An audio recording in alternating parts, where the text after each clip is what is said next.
नमस्कार विद्यार्थी मित्रांनो, आज आहे 19 मे 2026 आणि आजच्या चालू घडामोडींच्या व्हिडिओमध्ये मी अभिजित तुमच्या सर्वांचं सहर्ष स्वागत करतो। आता काही न बोलता व्हिडिओला डायरेक्ट सुरुवात करायची आहे, कारण तुम्ही याकडे लक्ष देत नसणार हे मला चांगलंच माहिती आहे, कारण सबस्क्राइबर वाढत नाहीत आणि लाईक पण कोण करत नाहीये।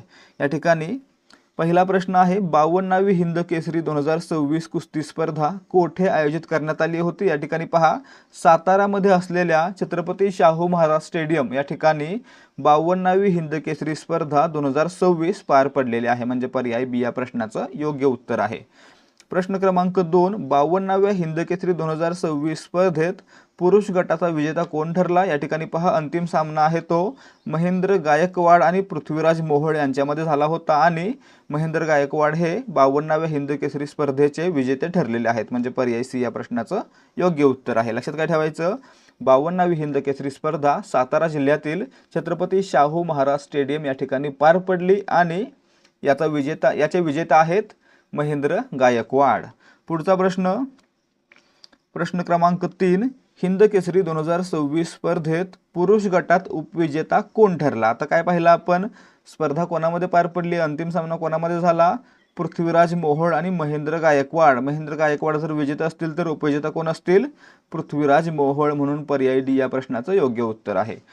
प्रश्न क्रमांक 4, महिला गटात हिंद केसरी 2026 विजेती कोण ठरली आहे? या ठिकाणी पहा, महिला गटामध्ये हिंद केसरी 2026 च्या विजेते ठरले आहेत काजल ढोचक, म्हणजे पर्याय बी या प्रश्नाचं उत्तर आहे। प्रश्न येतो की हिंद केसरी महिला विजेत्या काजल ढोचक या कोणत्या राज्यातील आहेत? तर उत्तर असणार आहे हरियाणा। काजल ढोचक या हरियाणा राज्यातील आहेत। पुढे प्रश्न क्रमांक 5 आहे, महेंद्र गायकवाड हा कुस्तीच्या इतिहासातील कितवा हिंद केसरी ठरला आहे? या ठिकाणी पहा, महेंद्र गायकवाड हे कुस्तीच्या इतिहासातील आतापर्यंतचे 39वे हिंद केसरी ठरलेले आहेत, म्हणजे पर्याय बी या प्रश्नाचं उत्तर आहे। त्यासोबतच लक्षात ठेवायचं, ही स्पर्धा कितवी होती? 52वी होती, परंतु कितवे हिंद केसरी ठरले? 39वे ठरले। ठीक आहे, कोण? महेंद्र गायकवाड। प्रश्न क्रमांक 6, कुस्तीच्या इतिहासात महाराष्ट्रातील पहिले हिंद केसरी कोण होते? या ठिकाणी पहा, 1958 ला या स्पर्धांची सुरुवात झाली आणि 1959 ला महाराष्ट्रातील श्रीपती खचनाळ हे पहिले हिंद केसरी बनले, म्हणजे आपलं उत्तर पर्याय सी असणार आहे।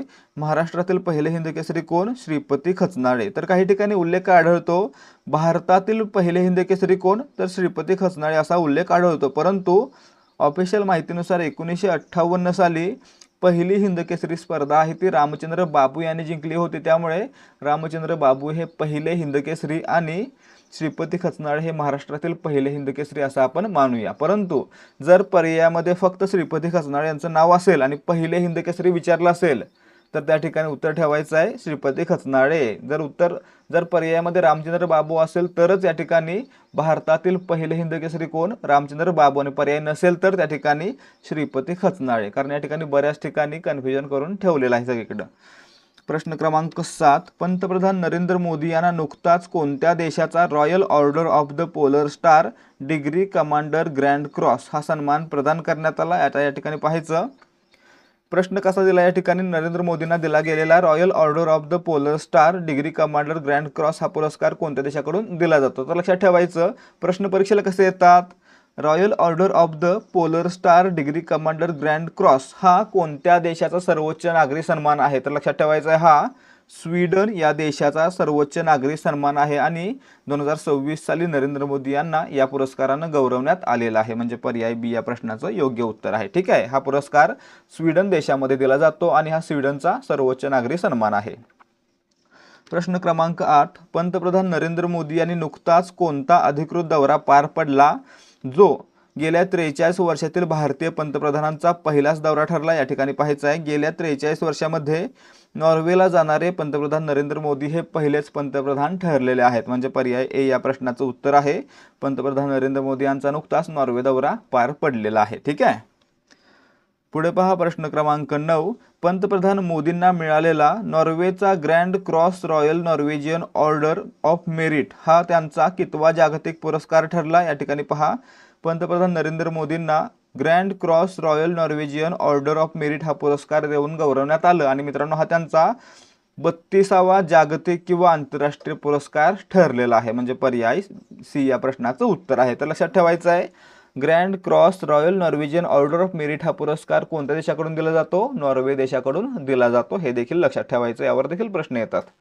10वा प्रश्न पहा काय आहे, भारत आणि नेदरलँड्स यांच्यात धोरणात्मक भागीदारीबाबत नुकत्याच किती सामंजस्य करारांवर स्वाक्षऱ्या झाल्या? या ठिकाणी पहा, सेमीकंडक्टर, त्यासोबतच उद्योगधंदे आणि इतर पायाभूत सुविधांसाठी भारत आणि नेदरलँड्स म्हणजे डच यांच्यामध्ये 17 करारांवर स्वाक्षऱ्या करण्यात आलेल्या आहेत, म्हणजे पर्याय सी या प्रश्नाचं उत्तर आहे. ठीक आहे, काय लक्षात ठेवायचं, भारत आणि नेदरलँड्स यांच्यामध्ये 17 करार झालेले आहेत.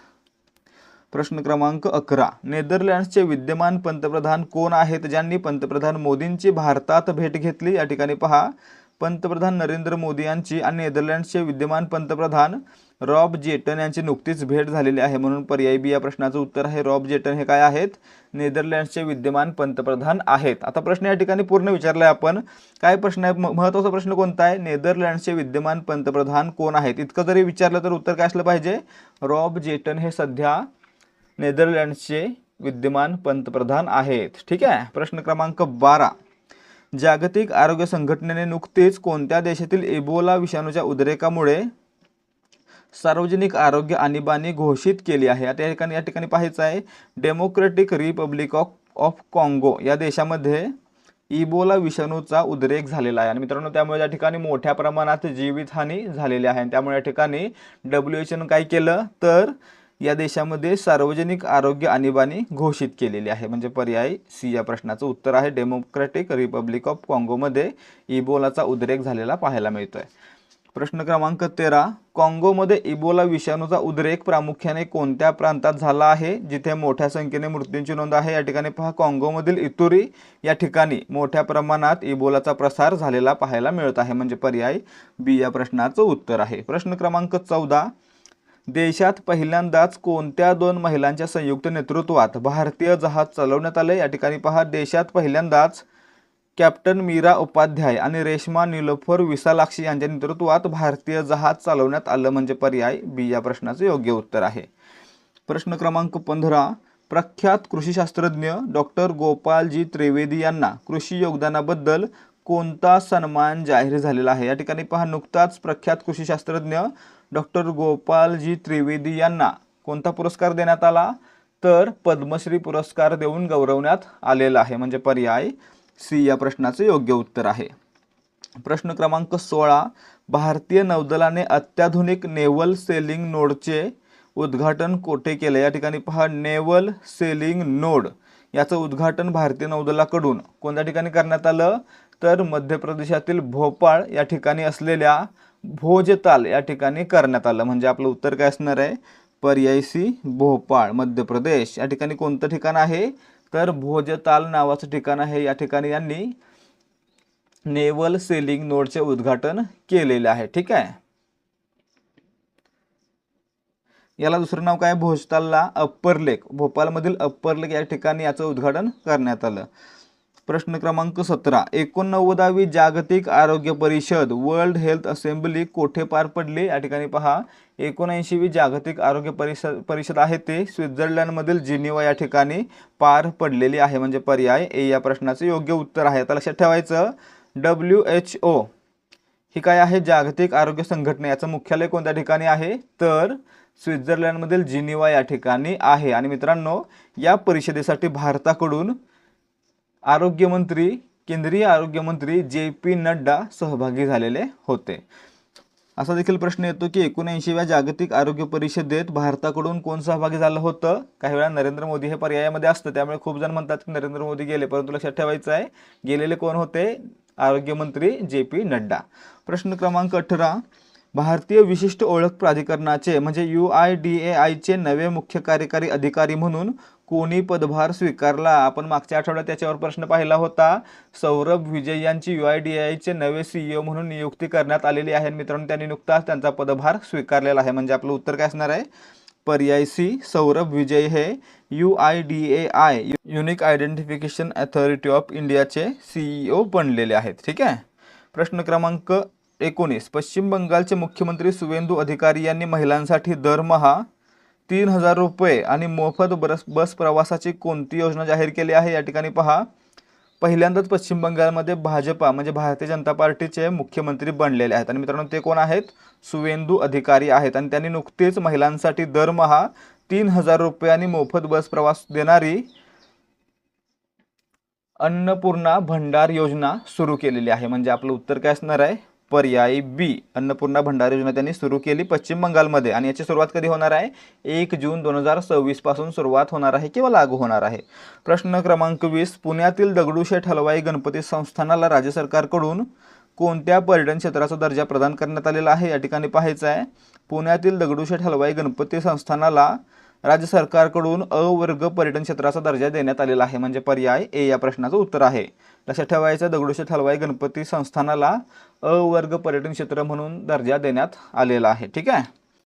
प्रश्न क्रमांक 21 राज्यव्यापी महाराष्ट्र ॲग्री हॅकेथॉन 2027 मधील प्रथम पुरस्कार कोणाच्या नावाने दिला जाणार असल्याची घोषणा झाली आहे? या ठिकाणी पाहायचं आहे, महाराष्ट्र ॲग्री हॅकेथॉन 2027 मधील पहिला पुरस्कार आहे तो महाराष्ट्राचे उपमुख्यमंत्री दिवंगत अजित पवार यांच्या स्मरणार्थ आणि यांच्या नावाने हा पुरस्कार दिला जाणार आहे. म्हणजे पर्याय सी या प्रश्नाचं योग्य उत्तर आहे. प्रश्न क्रमांक 22 इटालियन ओपन टेनिस स्पर्धेत पुरुष एकेरीचे विजेतेपद कोणी पटकावले? या ठिकाणी पहा, इटालियन ओपन टेनिस स्पर्धा कोणी जिंकली? यानिक सिनर यांनी जिंकली. कोणी? Jannik Sinner. म्हणजे पर्याय डी या प्रश्नाचं उत्तर आहे, यानिक किंवा जॅनिक सिनर. ठीक आहे.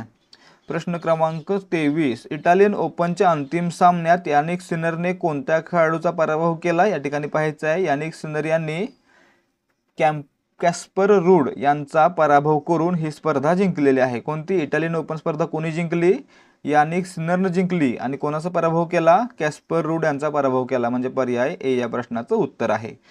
प्रश्न क्रमांक 24 1976 नंतर इटालियन ओपन जिंकणारा यानिक सिनर हा पहिला इटालियन पुरुष खेळाडू ठरला.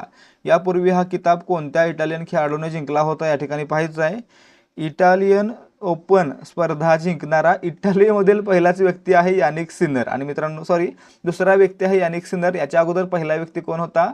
तर त्यांचं नाव होतं आद्रियानो पनाट्टा. आद्रियानो पनाट्टा यांनी पहिल्यांदा इटालियन ओपन टेनिस स्पर्धा जिंकले होते. आणि मित्रांनो यानंतर यानिक सिनर हे दुसरे खेळाडू ठरलेले आहेत. म्हणजे पर्याय बी या प्रश्नाचं उत्तर आहे. काय लक्षात ठेवणार आपण? 1976ला इटालियन ओपन स्पर्धा कोणी जिंकली होती? आद्रियानो पनाट्टा. आणि मित्रांनो इटालियन ओपन असून सुद्धा ही स्पर्धा जिंकणारे पहिले इटालियन कोण आहेत? आद्रियानो पनाट्टा. आणि आतापर्यंत दुसरे कोण झाले नव्हते, दुसरे कोण झालेले आहेत? यानिक सिनर झालेले आहेत. ठीक आहे. म्हणजे या ठिकाणी स्पर्धा यांचीच, पण जिंकतायत दुसऱ्यांदा फक्त. प्रश्न क्रमांक 25 सर्व 9 ATP मास्टर्स 1000 स्पर्धांचे विजेतेपद मिळवणारा यानिक सिनर हा नोवाक जोकोविच नंतरचा कितवा खेळाडू आहे? या ठिकाणी पहा, सर्वच्या सर्व 9 ATP मास्टर्स 1000 स्पर्धांचे विजेतेपद जिंकणारा यानिक सिनर हा नोवाक जोकोविच नंतर दुसऱ्या क्रमांकाचा खेळाडू ठरलेला आहे. म्हणजे पर्याय ए या प्रश्नाचं उत्तर आहे. लक्षात ठेवायचं आहे, सर्वच्या सर्व 9 टेनिस स्पर्धा जिंकणारा, 9 म्हणजे एका स्पर्धेतील 9 नाही आहे, 9 प्रकारच्या टेनिस स्पर्धा जिंकणारा यानिक सिनर हा दुसरा खेळाडू ठरलेला आहे. पहिला कोण आहे? नोवाक जोकोविच. ठीक आहे. प्रश्न क्रमांक 26 आंतरराष्ट्रीय संग्रहालय दिन इंटरनॅशनल म्युझियम डे दरवर्षी कधी साजरा केला जातो? दरवर्षी 18 मे हा दिवस इंटरनॅशनल म्युझियम डे म्हणजे आंतरराष्ट्रीय संग्रहालय दिवस म्हणून साजरा केला जातो. म्हणून पर्याय सी या प्रश्नाचं उत्तर आहे. ठीक आहे.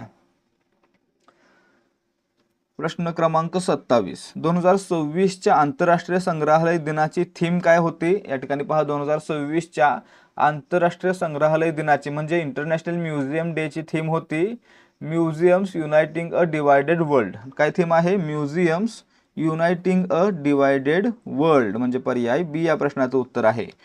प्रश्न क्रमांक 28 काँग्रेसचे ज्येष्ठ नेते व्ही.डी. सतीशन यांनी नुकतेच कोणत्या राज्याच्या मुख्यमंत्री पदाची शपथ घेतली? या ठिकाणी पहा, व्ही.डी. सतीशन हे केरळचे मुख्यमंत्री बनलेले आहेत. म्हणजे पर्याय डी या प्रश्नाचं उत्तर आहे. आणि हे कोणत्या पक्षातील आहेत? तर काँग्रेसमधील आहेत. ठीक आहे. प्रश्न क्रमांक 29 शिवाजीनगर पुणे येथील छत्रपती संभाजी महाराज उद्यानात उभारण्यात आलेले छत्रपती संभाजी महाराजांचे शिल्प कोणत्या धातूपासून बनवले आहे? मित्रांनो, कालच्या व्हिडिओमध्ये आपण प्रश्न पाहिला होता की पुण्यातील शिवाजीनगर येथे असलेल्या छत्रपती संभाजी महाराज उद्यानामध्ये छत्रपती संभाजी महाराजांचा 10 फूट उंचीचा आणि बुधभूषणम ग्रंथ लिहितानाचा पूर्णाकृती पुतळा किंवा शिल्प बसवण्यात आलेला आहे. मित्रांनो, हे शिल्प आहे ते कांस्य म्हणजे ब्रॉन्झ या धातूपासून बनवण्यात आलेला आहे, म्हणून पर्याय बी या प्रश्नाचं उत्तर आहे. पुढे पहा, छत्रपती संभाजी महाराजांचे हे पूर्णाकृती शिल्प कोणता ग्रंथ रचताना दर्शवते? या ठिकाणी पहा, हे शिल्प आहे ते बुधभूषण ग्रंथ रचतानाचे दर्शवले आहे, म्हणजे पर्याय सी या प्रश्नाचं उत्तर असणार आहे. तर विद्यार्थी मित्रांनो, हे होते आजचे प्रश्न. जर तुम्हाला आजच्या प्रश्नांची उत्तर आणि स्पष्टीकरण समजलं असेल तर व्हिडिओला लाईक करा आणि अशाच प्रकारचे प्रश्नोत्तरांचे व्हिडिओ पाहण्यासाठी आपल्या चॅनलला सबस्क्राईब करा. भेटूयात पुढच्या भागामध्ये. जय हिंद, जय भारत आणि जय महाराष्ट्र.